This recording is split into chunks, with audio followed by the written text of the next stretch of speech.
ইনকিলাব মঞ্চের মুখপাত্র ও ঢাকা ৮ আসনের সম্ভাব্য স্বতন্ত্র প্রার্থী শরীফ ওসমান হাদীর ওপর হামলাকে জুলাই অভ্যুত্থান নস্যাৎ করার ষড়যন্ত্রের অংশ হিসেবে অভিহিত করেছেন রাজনৈতিক দলের নেতারা।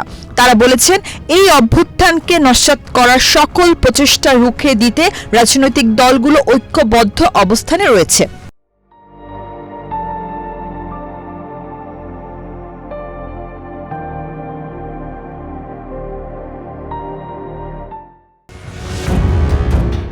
শনিবার রাষ্ট্রীয় অতিথি ভবন যমুনায় প্রধান উপদেষ্টা ডক্টর মোহাম্মদ ইউনূসের নেতৃত্বে অনুষ্ঠিত এক বৈঠকে এই প্রতিশ্রুতি ব্যক্ত করেন বাংলাদেশ জাতীয়তাবাদী দল বিএনপি, বাংলাদেশ জামায়াতে ইসলামী ও জাতীয় নাগরিক পার্টি এনসিপির নেতারা।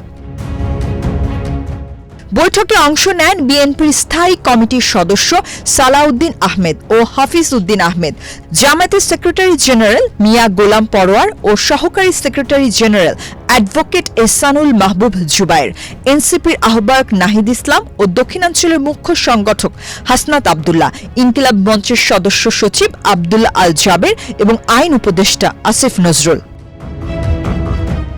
বৈঠকে প্রধান উপদেষ্টা বলেন, ওসমান হাদীর ওপর হামলা পূর্ব পরিকল্পিত ও গভীর ষড়যন্ত্রের অংশ। এর পেছনে বিরাট শক্তি কাজ করছে। তিনি বলেন, ষড়যন্ত্রকারীদের উদ্দেশ্য হচ্ছে নির্বাচনটি না হতে দেওয়া। এই আক্রমণটি খুবই সিম্বলিক। তারা তাদের শক্তি প্রদর্শন করতে চায়, নির্বাচনের সব আয়োজন ভেস্তে দিতে চায়। এগুলোকে ঐক্যবদ্ধভাবে মোকাবেলা করতে হবে। তিনি বলেন, এখন পর্যন্ত যে তথ্য পাওয়া গেছে তাতে মনে হচ্ছে ষড়যন্ত্রকারীরা তাদের নেটওয়ার্ক বিস্তৃত করেছে। তারা প্রশিক্ষিত শুটার নিয়ে মাঠে নেমেছে। বিএনপি নেতা সালাউদ্দিন আহমেদ বলেন, এই পরিস্থিতিতে আমাদের অবশ্যই ঐক্যবদ্ধ থাকতে হবে।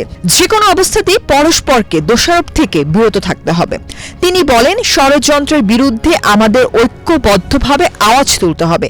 কোনো ধরনের অপশক্তিকে আমরা বরদাস্ত করব না। সালাউদ্দিন আহমেদ আরও বলেন, আমাদের মধ্যে যতই রাজনৈতিক বক্তব্যের বিরোধিতা থাকুক না কেন, জাতির স্বার্থে এবং জুলাইয়ের স্বার্থে আমাদের ঐক্যবদ্ধ থাকতেই হবে। অবৈধ অস্ত্র উদ্ধার এবং ষড়যন্ত্রকারীদের বিরুদ্ধে অভিযান জোরদার করার পরামর্শ দেন বিএনপির এই নেতা। জামায়াত নেতা গোলাম পরোয়ার বলেন, সাম্প্রতিক সময়ে আমাদের নানা বক্তব্য একে অন্যকে দোষারোপ করার প্রবণতা বাড়িয়েছে, যার ফলে আমাদের বিরোধীরা সুযোগ পেয়েছে।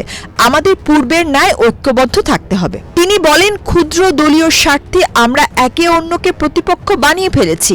জাতিকে বিভক্ত করে এমন কথা আমরা কেন বলবো? সব দলকে তাদের কমিটমেন্ট ঠিক রাখতে হবে।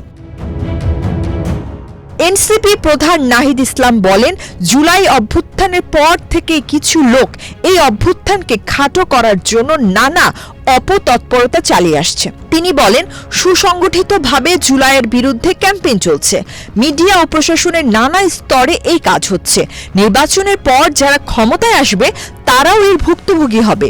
কেউই একা সরকার চালাতে পারবে না। তিনি বলেন, জুলাই অভ্যুত্থান নিয়ে মিডিয়া ও সামাজিক যোগাযোগ মাধ্যমে এমন ন্যারেটিভ তৈরি করা হচ্ছে যাতে মনে হয় যারা অভ্যুত্থান করেছে তারা অপরাধ করেছে। আওয়ামী লীগ ও জাতীয় পার্টিকে নর্মালাইজ করতে নানা চেষ্টা চলছে। টিভি টকশোতে তারা নিয়মিত অংশ নিচ্ছে, প্রশাসনের বিভিন্ন জায়গায় বৈঠক করছে, বিশ্ববিদ্যালয়গুলোতে মিলিত হচ্ছে এবং আদালত প্রাঙ্গণে স্লোগান দিচ্ছে। নাহিদ ইসলাম আরও বলেন, বুদ্ধিজীবী বেশে, সাংস্কৃতিক কর্মী বেশে আওয়ামী লীগের উদ্দেশ্য বাস্তবায়নকারীদের থামাতে হবে। এ বিষয়ে ব্যবস্থা নিতে হবে। হাসনাত আবদুল্লাহ বলেন, আমরা নিজেরা ঐক্যবদ্ধ থাকতে না পারলে কোনো নিরাপত্তাই আমাদের কাজে আসবে না। রাজনৈতিক স্বার্থে দলগুলো আওয়ামী লীগকে নানা রকম সুযোগ তৈরি করে দিচ্ছে।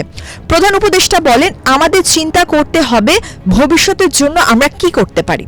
তিনি বলেন, শুধু সরকার নয়, সবাইকে শক্ত থাকতে হবে। নিজেদের মধ্যে যেন দ্বন্দ্ব ছড়িয়ে না পড়ে সেদিকে খেয়াল রাখতে হবে। রাজনৈতিক বক্তব্য থাকবে, কিন্তু কাউকে শত্রু ভাবা বা আক্রমণ করার সংস্কৃতি থেকে সরে আসতে হবে। নির্বাচনের সময় উত্তেজনা সৃষ্টি হয়, তবে মাথায় রাখতে হবে এটি যেন একটি নির্দিষ্ট মাত্রার মধ্যে নিয়ন্ত্রণে থাকে।